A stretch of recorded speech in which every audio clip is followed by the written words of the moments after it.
मैं बहुत मोटी थी, इसीलिए कहीं भी मेरी शादी नहीं हो पा रही थी। फिर मेरे लिए बहुत ही हैंडसम और अमीर लड़के का रिश्ता आया। शादी के बाद वह रोज़ रात को दूध का गिलास देता और मैं उसे पीकर अपना होश खो बैठती। सुबह मेरा जिस्म पर दांतों के निशान होते, यह राज जानने के लिए एक रात मैंने दूध नहीं पिया, सोने का नाटक करने लगी। फिर उस रात मेरे साथ जो हुआ, उसने मेरी कमर ही तोड़ कर रख दी, क्योंकि मेरे पति ने, मुझे यह उम्मीद नहीं थी कि मेरे साथ ऐसा करेंगे। मुझे रास्ते से हटाने के लिए इस हद तक भी जा सकते हैं। मुझे यकीन नहीं हो रहा था, अगर एक बार भी मुझसे कह देते, मैं खुद सबसे दूर चली जाती। मेरा नाम शांति है, मैं दुल्हन बनी अपने पति के साथ स्टेज पर बैठी थी। उस वक्त मैं बेहद नर्वस थी। मैं अपनी किस्मत पर यकीन नहीं कर पा रही थी। शायद इसीलिए मैं हद से ज़्यादा बदहवासी का शिकार थी। दुल्हन बनी स्टेज पर बैठी हुई, मुझे लग रहा था कि सामने बैठी बाराती शायद मेरी किस्मत पर हैरान हो रहे होंगे कि इस मोटी की किस्मत कैसी जगी। इतना खूबसूरत हैंडसम नौजवान जो कि बहुत अमीर है, इसका नसीब बन चुका है। मुझे लग रहा था कि सामने बैठे सब लोग सिर्फ मेरे ही बारे में बातें कर रहे हैं, या तो मेरे पति को देखकर उनकी किस्मत पर अफसोस कर रहे हैं। कैसा हैंडसम नौजवान है और इस मोटी लड़की को आखिर नज़र में कैसे आ गया। फिर मेरी किस्मत पर हैरान हो रहे थे कि इतना खूबसूरत पति इस मोटी को कैसे मिल गया। यह सवाल तो मैंने भी खुद से इस वक्त किया था। जब मेरा रिश्ता उनसे हुआ था, तब काफ़ी देर शीशे के सामने खड़ी मैं हमने खड़ी अपने पूरे जिस्म को देखती रही, जो बिल्कुल भी ही अच्छा न था। मैं इतनी खूबसूरत भी न थी और कोई मेरे हुस्न पर फिदा होता। मैं आम शक्लो सूरत की लड़की थी और उस पर मेरा मोटापा, बेढंगापन मुझे इस कदर बदसूरत कर चुका था कि कोई भी आंख भर के मुझे देखता ही नहीं था। मेरे लिए तो ठीक से ठीक ठाक घर का भी रिश्ता आ जाता, मेरी माँ खुशी से मुझे विदा कर देती। उस वक्त मैं शायद इतनी परेशान न होती, न ही इतनी बदहवास होती जितना मैं सौरभ से रिश्ते को लेकर हुई थी, क्योंकि मैं जानती थी कि मेरे लिए किसी राजकुमार का रिश्ता नहीं आएगा। लेकिन मेरे लिए जब सौरभ का रिश्ता आया तो मेरे होश उड़ गए। सौरभ अपनी माँ के साथ मुझे खुद देखने आया था। मुझे लगा था कि वो मुझे देखते ही ऐसे उठकर चले जाएंगे जैसे अब तक मेरे आने वाले रिश्ते मुझे देखकर उठकर चले जाते थे। लेकिन इस बार ऐसा नहीं हुआ। वो लोग मुझे पसंद कर गए और सुनने में आया था कि सौरभ को बेहद पसंद आई हूँ। मुझे लगा शायद मेरे कानों में कुछ गलत सुना है। मेरी छोटी बहन मुझे यह बता रही थी और खुशी से उसने मेरे मुंह में मिठाई का टुकड़ा डाला और कहा, दीदी सौरभ तो आप पर फिदा हो गए हैं। यह कहकर उसने खुशी से मुझे गले लगा लिया और मैं हक्का बक्का उसे देख रही थी। ये कैसे मुमकिन है। वो तो एक बहुत ही हैंडसम नौजवान लड़का है, ऊपर से दौलतमंद भी है। ना तो गरीब था और न ही उसमें कोई ऐसी कमी थी जो मुझ जैसी लड़की को पसंद करता, और ना ही मैं कोई बहुत ज़्यादा दौलतमंद थी, न तो गरीब थी, और ना ही उसमें कोई ऐसी कमी थी जो मुझ जैसी लड़की को वह पसंद कर लेता। मैं कोई लालच में भी वह मुझसे शादी नहीं था। यह सब करता। इस रिश्ते को लेकर मेरे अंदर कई सवाल उठ रहे थे, क्योंकि मुझे मैं पसंद करने लायक कुछ न था। मैं खड़ी हुई और आईने के सामने जाकर खुद को गौर से देखने लगी थी। अपने हाथों में अपने चेहरे हर नक्शे को छूने लगी थी। आम से नैन नक्श आंखें भी छोटी छोटी। मेरे चेहरे पर ऐसा कुछ भी तो नहीं था जिस पर सौरभ का दिल आता। फिर मैंने अपने जिस्म को देखा, जो कि मोटापे की वजह से इधर उधर फैल गया था और बेढंगा सा हो गया था। रंगत भी कोई ज़रूरत से ज़्यादा सफ़ेद नहीं थी। सौरभ की जगह कोई मामूली शक्लो सूरत का गरीब लड़का भी मुझे पसंद करता तो शायद मुझे इतनी हैरानी न होती। खैर, मेरी शादी भी जल्दी ही हो गई। अपनी शादी वाले दिन मैं बेहद नर्वस हो रही थी, बदहवास थी। न जाने क्यों मुझे यह सब अपनी खुशकिस्मती ही लग रही थी। नहीं, ऐसा लग रहा था जैसे बात कुछ और है। ज़रूर अंदर ही अंदर कुछ ऐसी खिचड़ी पक रही है जिसकी मुझे खबर नहीं है, क्योंकि सौरभ के चेहरे पर मैंने एक पल के लिए भी मुस्कुराहट नहीं देखी। खुशी का ऐसा कोई रंग नहीं देखा था जो कि दूल्हे के चेहरे पर होता है। जैसे जैसे वह गुजरता जा रहा था, मेरा दिल डर के मारे कांप रहा था। हो सकता है सौरभ के घर वाले ने ज़बरदस्ती मुझसे शादी तय की हो। पता नहीं वो मेरे साथ क्या सलूक करेगा। शायद लफ्ज़ों में मुझे बेइज्जत करेगा, मुझे अपनी कमियां दिखाएगा। लेकिन जो कुछ सौरभ ने मेरे साथ किया, मुझे अंदाज़ा भी नहीं था कि मर्द का यह रूप भी हो सकता है। शादी का फंक्शन ख़त्म हुआ, मैं विदा होकर बड़ी सी गाड़ी में बैठकर सौरभ के बंगले में आ गई। बहुत ही बड़ा और खूबसूरत कमरा था जहाँ मुझे बैठाया गया। वैसे तो मेरी सास नंद सभी मुझे चाहत से देख रही थी। कुछ देर में वह कमरे में बाहर चले गए। जैसे जैसे वक्त गुजर रहा था, मेरा दिल न जाने क्यों डर के मारे कांप रहा था। मुझे कभी भी अपनी अच्छी किस्मत पर यकीन नहीं आ सकता था, क्योंकि मेरे साथ जब भी अच्छा होता है तो बस कुछ पल ही खुशी मुझे देता है, उसके बाद हमेशा खुशी मेरे गम में बदलते देखी थी। बचपन से आज तक मेरे साथ ऐसा होता आ रहा था कि 3 बहनें थी और मैं अपनी बहनों में सबसे बड़ी थी। लेकिन मेरे लिए आने वाले रिश्ते मेरी छोटी बहन को पसंद कर जाते और अपनी माँ की बातें मुझे सुननी पड़ती। अभी मैं इन्हीं उलझनों का शिकार थी। तभी मेरे कमरे में दरवाज़ा खुला और सौरभ मेरे कमरे में दाखिल हुआ। उसके हाथ में दूध का गिलास था जो उसने टेबल पर रख दिया और कुछ सिमट कर बैठ गई। नज़रें भी मेरी झुकी हुई थी। उस वक्त मेरे दिल में कोई जज्बा नहीं था। मैं नहीं जानती थी कि सौरभ का रवैया मेरे साथ कैसा होगा। अली मेरे पास आकर बैठ गया, मुझे मुंह दिखाई में अंगूठी पहनाई। उसका रवैया वैसा ही था जैसे एक नवेले दूल्हे का होता है। मुझसे इधर उधर की बातें करने लगा, मेरी तारीफ भी की, मेरे हाथ की मेहंदी भी देखी। मैं अब थोड़ा थोड़ा रिलैक्स होने लगी थी। फिर मुझे दूध का गिलास थमा दिया, कहने लगा इसे पी लो। मुझे भूख तो नहीं लगी थी, लेकिन मैंने इनकार नहीं किया और दूध का गिलास मैंने पीकर साइड टेबल पर रख दिया। कुछ बातों के बाद मैंने अपने कपड़े बदल लिए। जैसे ही बेड पर आई, मेरी आंखें नींद से बंद होने लगी। मुझ पर तेज नींद सवार होने लगी। सौरभ अभी मुझसे बातें ही कर रहा था, लेकिन मैं नींद की आगोश में जाने लगी। कुछ ही देर में मैं गहरी नींद में सो चुकी थी। सुबह जब मेरी आंख खुली तो वॉशरूम से पानी गिरने की आवाज़ आ रही थी। मैं फ़ौरन से उठकर बैठ गई। मेरा सर भी चकरा रहा था। मैंने सामने घड़ी की तरफ देखा तो 9 बज रहे थे। मेरी आंखों में अभी तक नींद का असर था। मैं रात से नींद में थी, लेकिन इतना जान चुकी थी कि सौरभ मुझसे अपना हक वसूल कर चुके हैं। इस बात का थोड़ा सा दुख तो हुआ कि सौरभ ने सोते हुए ही मेरे साथ सुहागरात मनाई थी। अगर मैं थकावट की वजह से गहरी नींद में सो गई थी तो सौरभ को कम से कम सब्र रखना चाहिए था, लेकिन वो इस इतना बेसब्र था कि उसने सोते ही सब कुछ कर लिया था। लेकिन फिर मैंने खुद को समझा लिया, वो मर्द है और उसके भी कुछ जज्बात थे। शादी से पहली रात कोई अपने जज्बातों पर कैसे काबू पा सकता है? गलती मेरी ही थी जो मैं इस कदर बेखबर होकर सो गई।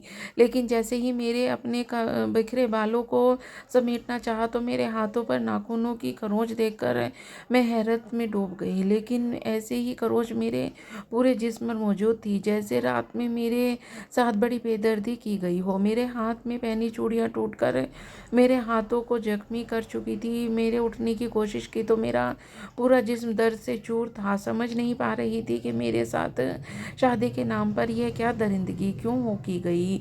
मैं अभी इसी सोच में डूबी हुई थी कि तभी वॉशरूम का दरवाज़ा खुला। सामने सौरभ तौलिए में अपने बाल सुखाते हुए बाहर आ रहा था। मुझे देखकर तौलिया मेरे ऊपर फेंक दिया और कहने लगा, जल्दी से तैयार होकर बाहर आओ और ये तौलिया वॉशरूम में जाकर फैला देना। मुझे अपने काम करने में बिल्कुल भी आदत नहीं थी, इसीलिए मेरे काम आज से तुम ही संभालना शुरू कर दो। सौरभ की बात करने का अंदाज़ा बहुत ही रूखा सा था। सौरभ के बदले तेवर देखकर मैं सहम कर रह गई। रात को उसका रवैया मेरे साथ बहुत अच्छा था। उसके बाद मेरी ऐसी नींद में गई जैसे किसी ने नशा दिया हो। अब अपना ही जिस्म मुझे जख्मी नजर आ रहा था। मैं बड़ी मुश्किल से उठकर वॉशरूम तक गई। तैयार होकर जब मैं नीचे उतरी तो मुझे अपना एक कदम चलना मुश्किल लग रहा था। नीचे सीढ़ियाँ उतरते ही हॉल में ही डाइनिंग टेबल पर रखा हुआ था जिस पर नाश्ता सजाया हुआ मैं नीचे उतरी, अपनी सास के पैर पड़ी और मैं सौरभ के बराबर बैठ गई। अभी मैं नाश्ता कर ही रही थी कि जब एक मोटा सा आदमी जो 6 फुट का था और इतना ही मोटा था, बड़े आराम से आकर मेरे साथ बैठ गया। इस तरह अचानक से अपने बराबर में बैठा देखकर मैं बौखला कर रह गई। वो मुझे देखकर अजीब से अंदाज से मुस्कुरा रहा था, अजीब नज़रों से देख रहा था। मेरी सास ने मुझे कहा, यह सौरभ का छोटा भाई है। फिर वो कहने लगी, यह थोड़ा सा पागल है। यह सुनकर तो मेरा दिल धक से रह गया। उसकी हरकतें भी कुछ ऐसी ही थी, बार बार मुझे देख रहा था, अजीब अंदाज से हंस रहा था। फिर एक नौकर आया, उसने 10 पराठे मेरे देवर के सामने रख दिए और सब्जी का पूरा बाउल भरकर उसने मेरी तरफ रखा और उसी के में खाने लगा। यह देखकर मैं हैरत से उसे देख रही थी। वो एक पराठे के बस 4 नवाले बनाता था और खाता जा रहा था। पूरी सब्जी उसके कपड़ों पर गिर रही थी, लेकिन वो ऐसे खा रहा था जैसे कभी खाना देखा ही ना हो। मैंने मुश्किल से ही चाय का एक कप पिया, उठकर खड़ी हो गई, लेकिन मुझे हैरत में बड़ी जोर से झटका लगा जब वह उस पागल आदमी ने मेरा हाथ पकड़कर मुझे दोबारा कुर्सी पर बिठा दिया। मेरे अंदर तो जैसे जान ही निकल गई। मुझे वैसे ही पागल लोगों से बहुत डर लगता था। वो कहने लगा, मेरे पास बैठी रहो, जल्दी से मुझे पानी दो, मुझे मिर्च लग रही है। मैंने जल्दी से अपना हाथ उनके हाथ से छुड़ाया और मुझे उस पागल से डर लगने लगा था। मेरी सास ये देखकर हंसने लगी, कहने लगी, देवर की बात का इनकार मत करना, ये बहुत जिद्दी है। अगर कोई इसकी किसी बात से मना कर देता है तो ये जुनूनी सा हो जाता है। हम भी इसके किसी काम को मना नहीं करते। मैंने सौरभ की तरफ देखा, जो कि ऐसे लापरवाही से नाश्ता कर रहा था जैसे उस मुझसे कोई रिश्ता ही ना हो। मैंने पानी का जग लिया और गिलास में पानी डालने लगी। अभी मैं पानी डाल ही रही थी कि जग मेरे हाथ से छीना और वैसे ही जग में मुंह लगाकर पानी पीने लगा। उसके खाने पीने का अंदाजा बिल्कुल जंगली जैसा था। वो जग से पानी पी रहा था।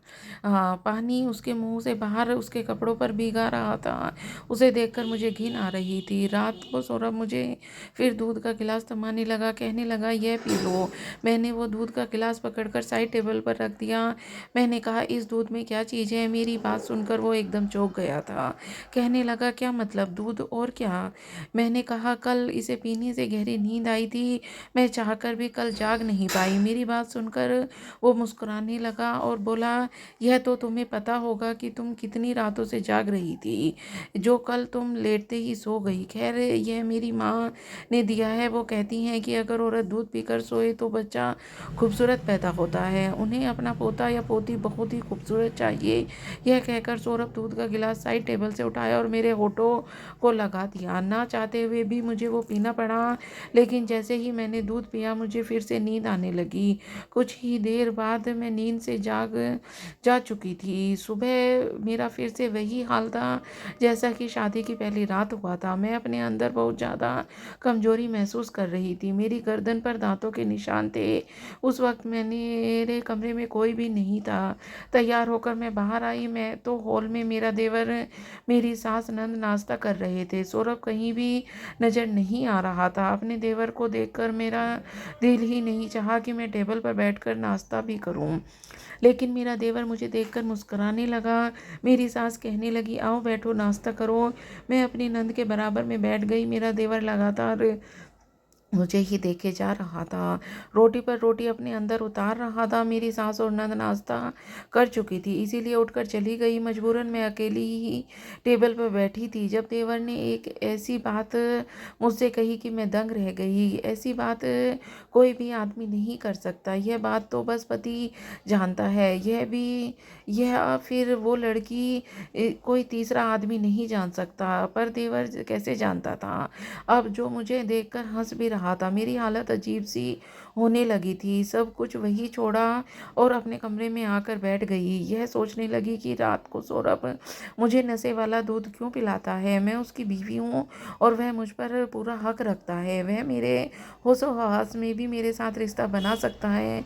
फिर मुझे नशे में रखने का क्या मकसद है? फिर मेरे देवर की ऐसी बात कह देना जो सिर्फ मियाँ बीवी के बीच होती है, वो बात देवर तक कैसे पहुंची थी? वो भी ऐसे आदमी जो कि आधा पागल है, मेरा सर बुरी तरह से चक्कर खाने लगा था। मैं नहीं जानती थी कि मेरे साथ क्या हो रहा था। मुझे कुछ ठीक से नहीं लग रहा था। रात को जब सौरभ मुझे दूध का गिलास दिया तो मैंने आज साफ मना कर दिया। मैंने कहा आज मैं हरगिज़ यह दूध नहीं पीऊँगी, इसमें यकीनन नशे की चीज़ है। उसने गिलास मेरे मुँह से लगाया तो मैं पीछे हट गई और हाथ में से गिलास पीछे कर दिया। मैंने कहा नहीं सौरभ, आज मैं किसी भी कीमत पर यह दूध नहीं पीऊँगी। मेरा यह कहना था। सौरभ गुस्से से बिखर गया, कहने लगा क्यों नहीं पियोगी? देखो मैं बहुत ही जुनूनी टाइप का इंसान हूँ और तुम बिना नशे मेरा जुनून सह नहीं सकती। ये तुमसे शादी करने का मेरा मकसद भी यही था। मैं जानता था कि कोई भी नाजुक बदन की लड़की मेरे ख्वाहिशों को पूरा नहीं कर सकती, इसीलिए मैंने तुमसे शादी की। इसीलिए चुपचाप जो मैं कहता हूँ उस पर इनकार मत करो और चुपचाप यह दूध पियो।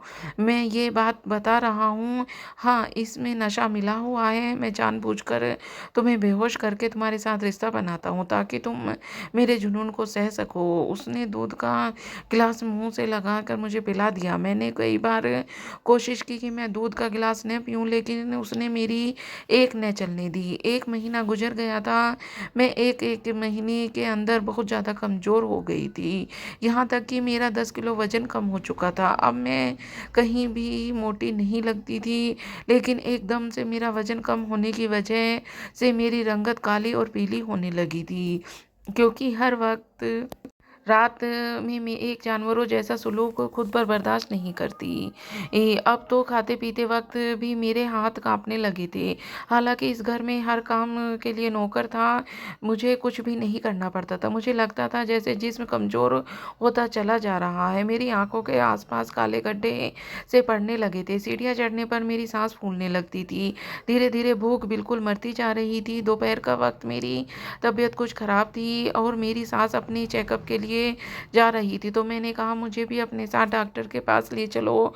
वो मुझे अपने साथ ले गई। डॉक्टर ने मुझे कुछ ताकत की दवाइयाँ दी और मेरे कुछ ब्लड टेस्ट लिए। उसके बाद आराम का बोल दिया। मेरी सास और ननद आम लोगों को टाइप की नहीं थी मुझ पर जो रोक टोक करती, काम की जिम्मेदारियां डालती, बल्कि उन्हें तो इस बात से भी मतलब नहीं था कि मैं कितने हैंडसम बेटे को एक मोटी और आम सी शक्ल सूरत की लड़की से शादी क्यों की।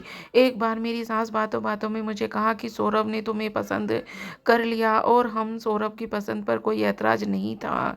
इसकी ज़िंदगी है, इसमें अपनी मर्जी से गुजारनी है, इसीलिए हमने बिना किसी रोक टोक के उसकी तुम्हारी शादी करवा दी। मेरे लिए अब तक ये बात उलझी हुई थी कि सौरभ ने मुझसे शादी क्यों की थी। वापसी पर मेरी सास कहने लगी कि मुझे शॉपिंग मॉल से कुछ शॉप करनी है, लेकिन मेरी हिम्मत नहीं थी कि मैं शॉपिंग मॉल में घूमती। मैं गाड़ी में बैठी ही यूं ही वक्त गुजरने लगा।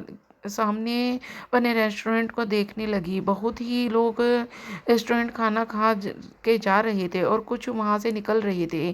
तभी अचानक मेरी नज़र सौरभ पर पड़ी। जिस लड़की को मैंने सौरभ के साथ देखा, उसे देखकर तो मैं अपने होशो हवास खो बैठी।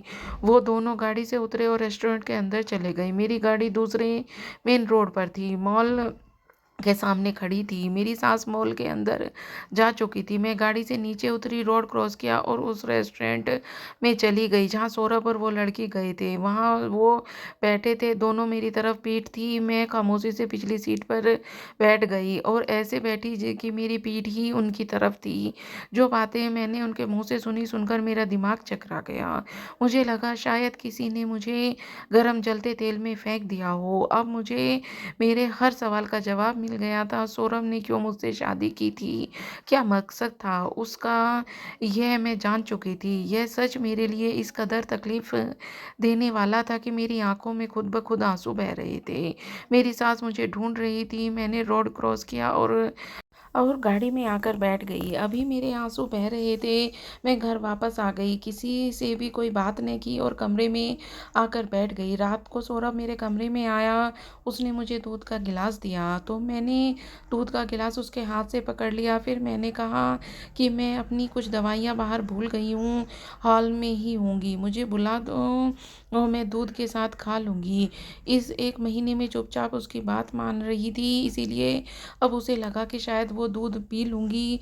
जैसे ही सौरभ कमरे से बाहर गया, मैं खड़ी हुई और दूध खिड़की से बाहर गिरा दिया। मेरे कमरे की खिड़की बाहर से ही खुलती थी। पौधों के बीच मैंने वो दूध गिराया और अपने पास में एक पैक निकाल कर गिलास में डाल दिया। मुझे ये जानना था कि सौरभ रात को नशे में दूध पिलाकर मेरे साथ करता क्या है। जब सौरभ कमरे में आया तो मैंने उसे मुस्कुरा कर देखा। उसने मेरी दवाई मुझे दी और कहने लगा, तुम्हें क्या हुआ है जो तुम ये दवा खा रही हो। मैंने कहा, मैं आज डॉक्टर के पास गई, मुझे अपने अंदर कुछ कमज़ोरी महसूस हो रही है, इसीलिए डॉक्टर ने मुझे मेडिसिन दी थी। उसने लापरवाही से कंधे उचका दिए, कहने लगा, ठीक है खाओ मेडिसिन। मैंने अपनी मेडिसिन दूध के साथ ली और उसके बाद बेड पर लेट गई। ऐसा दिखावा करने लगी जैसे मैं नींद के नशे में जा चुकी हूँ। कुछ देर बाद सौरभ कमरे से बाहर जा चुका था। मुझे वो बातें याद आने लगी जो रेस्टोरेंट में मैंने सौरभ और उस लड़की के मुंह से सुनी थी। वो लड़की कोई और नहीं बल्कि मेरी ही छोटी बहन थी। अपनी छोटी बहन को ही मैंने गाड़ी से उतरकर रेस्टोरेंट में जाते हुए देखा था। मुझे अपनी आंखों पर यकीन नहीं हो रहा था। मेरी छोटी बहन सौरभ के साथ, इसीलिए मैं गाड़ी से उतरकर रेस्टोरेंट चली गई। उसके बिल्कुल पीछे वाली टेबल पर बैठ कर गई। सौरभ मेरी बहन से कह रहा था कि वह यह ड्रामा अब और ज़्यादा नहीं कर सकता। मेरी बहन कहने लगी, देखो जो काम तुम मेरी बहन के साथ कर रहे हो, इस हिसाब से वो सब कुछ महीने जिंदा रह सकती है, इससे ज़्यादा नहीं। फिर हमारा रास्ता साफ हो जाएगा। वो कहने लगा, मुझे तुम्हारी मोटी और उस भारी भरकम बहन को देखकर घिन आती है। मुझ जैसा खूबसूरत हैंडसम नौजवान किस तरह ऐसी बदसूरत लड़की को बर्दाश्त करता है, यह मैं नहीं जानता। तुम खुद को देखो, तुम कितनी खूबसूरत और हसीन हो, और अपनी बहन को देखो जो तुम्हारे पैर के नाखूनों के बराबर भी नहीं है। बस मेरी मजबूरी है कि तुम्हें पाने के लिए मुझे उसे अपनाना पड़ा। यह मेरी तुमसे मोहब्बत की हद है। मेरी बहन मुस्कुराने लगी थी, कहने लगी, मैं जानती थी कि मेरी माँ कभी भी हमें, मेरी बड़ी बहन को छोड़कर मेरी शादी नहीं करेगी, क्योंकि उसे छोड़कर माँ दो बहनों की शादी कर चुकी थी। अब माँ का पक्का इरादा कर लिया था कि जब उस मोटी की शादी करेगी तभी मेरी शादी करेगी। फिर मुझे तुमसे उम्र में 10 साल बड़े हो मेरी माँ तो साफ मना कर देती, और फिर मैं जितनी खूबसूरत और हसीन हूँ, मेरे लिए रिश्तों की कमी न होती। इसीलिए मैंने सोचा, चलो मेरी बहन वैसे भी किसी काम की नहीं है, अगर वो मेरे काम यूँ आ सकती है तो क्या नुकसान है। कुछ महीनों में वो मर जाएगी, फिर तुम अपना रिश्ता मेरे लिए भेज देना। माँ फिर इस रिश्ते के लिए मना नहीं करेगी, क्योंकि तुम उनके देखे भाले हो, और मैं भी जिद करके माँ को मना लूँगी। मैं अपनी बहन के कही हुई यह बात सोच ही रही थी कि मेरी आंखों में आंसू बह रहे थे। अपनी बहन की बातें सोचकर उसने मुझे अपनी शादी करने के लिए इस्तेमाल किया। मैं बेड पर आंखें बंद करके लेटी हुई थी, ऐसा दिखावा कर रही थी कि मैं सो गई। तभी कमरे का दरवाज़ा खुला। जो मेरे कमरे में दाखिल हुआ उसे देखकर मैं एकदम उठ बैठ गई। मेरा देवर 6 फुट लंबा चौड़ा आदमी, पागल इंसान। उसने कमरे में दरवाज़ा बंद किया और मुस्कुराते हुए मेरे पास आने लगा। मैं फ़ौरन खड़ी हो गई। मैंने कहा, तुम मेरे कमरे में क्या कर रहे हो। मेरे पूछने पर वो कहने लगा, रोज़ मेरा भाई मुझे ही तो तुम्हारे कमरे में भेजता है, कहता है जाओ ऐश करो। मैंने कहा, निकलो मेरे कमरे से बाहर, लेकिन वो बाहर जाने के बजाय मेरे पास आने लगा। क्यों बाहर जाऊं, मुझे मेरे भाई ने भेजा है, जो रोज़ मैं ही तुम्हारे पास आता हूँ, तो आज बाहर क्यों जाऊं। तुम्हारे साथ रहकर मुझे मज़ा आता है। मैं खुद ही कमरे से बाहर जाने लगी तो वो मेरे सामने खड़ा हो गया, कहने लगा, तुम कमरे से बाहर नहीं जा सकती। मैंने, अगर तुम पीछे नहीं हटे तो मैं शोर मचा दूंगी, तो कहने लगा। उसने मेरे मुंह पर हाथ रखा और मुझे धकेलते हुए बेड पर ले गया। मैं उस 1 महीने में इस कदर कमज़ोर हो चुकी थी कि उसने बचाव के लिए हाथ पैर भी नहीं चला सकी। रात भर उस इंसान ने मेरे साथ जो किया, मैं रोती रही, लेकिन उस इंसान के अंदर जैसे कोई जंगली जानवर था। सुबह होते ही मेरे कमरे से बाहर गया। मेरा दिल चाहा कि मैं खुद को ख़त्म कर लूँ। मेरी बहन भी तो यही चाहती थी कि मैं मर जाऊँ। अपने फ़ायदे के लिए उसने मेरी ज़िंदगी नर्क बना दी थी, मुझे बर्बाद कर दिया था। मैं यही सोच रही थी कि जब मेरे मोबाइल पर बेल बजने लगी थी। जब मैंने फ़ोन उठाया तो मेरे डॉक्टर ने कहने लगी तुम्हारी रिपोर्ट आ चुकी है, तुम्हें सेल्फ पॉइज़न दिया जा रहा है जो कि तुम्हें जिस्म में फैलने लगा है। अगर इसका इलाज नहीं कराया तो तुम मर सकती हो। मर तो मैं गई थी। मेरी छोटी बहन जिसे मैं मासूम सी गुड़िया समझती थी, उसने कितना भयानक खेल खेला था मेरे साथ। वो एक बार मुझसे कह देती कि उसे सौरभ से शादी करनी है तो मैं खुद अपनी माँ से कहकर सौरभ की और उसकी शादी करवा देती थी। हम 4 बहनें थी, चारों बहनों में मैं बड़ी थी। मेरी दोनों बहनों की शादी हो चुकी थी, उमा सबसे छोटी थी। उसने ये कैसी भयानक चाल चली मेरे साथ, मुझे एक बार बता देती कि मैं उसकी भी शादी करवा देती। मेरे अंदर वो वैसे ही शादी करने का कोई अरमान नहीं बचा था। मैं अपनी माँ के साथ अपनी ज़िंदगी काट लेती। लेकिन उस उमा ने जो किया, मेरा रिश्ता से भरोसा ही उठ गया। मैंने अपना सामान पैक किया और खामोशी से एक एनजीओ में चली गई। उन लोगों की देखभाल करना अपने जीवन का मकसद बना लिया। मैं नहीं जानती थी कि मेरी बहन ने सौरभ से शादी की या नहीं, लोग मेरे बारे में क्या सोचते होंगे। मगर मैं सोचती हूँ जो गुनाह और जिल्लत की ज़िंदगी मैं वहाँ गुजार रही थी और नहीं गुजारना चाहती थी। अगर सच्चाई सबको बता देते तो कोई फ़ायदा नहीं होता। यहाँ मेरी बात सुनने वाला कोई नहीं था। सच पर यह था, सुनना कोई नहीं चाहता, पर मुझे अपनी ज़िंदगी से कोई दूर करना चाहता था। मेरी जान लेना चाहते थे, लेकिन इसीलिए मैंने उनका रास्ता खुद ही साफ़ कर दिया। क्योंकि आज मेरे दिल में अपनी छोटी बहन के लिए अभी भी प्यार बाकी था, क्योंकि मैं अपनी बहन को अपनी गोद में खिलाकर बड़ा किया था। लेकिन मुझे अपनी दुआ पूरी होते हुए कम ही यकीन हो रहा था, क्योंकि जो इंसान दूसरों के साथ बुरा करता है, ऊपर वाला उसके साथ भी बुरा करता है। यही यकीन करूं कि मैं सौरभ जैसे इंसान, जो औरत की इज्जत करता है, उस जिसने अपनी पत्नी को अपने भाई के हवाले कर दिया, फिर भी मैं ऊपर वाले से दुआ करती हूँ कि सौरभ अपनी बहन का साथ दे और उसके साथ ज़िंदगी गुजारे। मेरी बहन ने जो मेरे साथ किया वो मेरे साथ ही सही है या गलत, ये मैं नहीं जानती। तो दोस्तों, आपको ये कहानी कैसी लगी मुझे कमेंट करके ज़रूर बताना। चलिए मिलते हैं अब एक नई वीडियो कहानी के साथ, जिसमें मैं आपको और भी अच्छी अच्छी कहानियाँ आपके साथ लेके आऊँगी।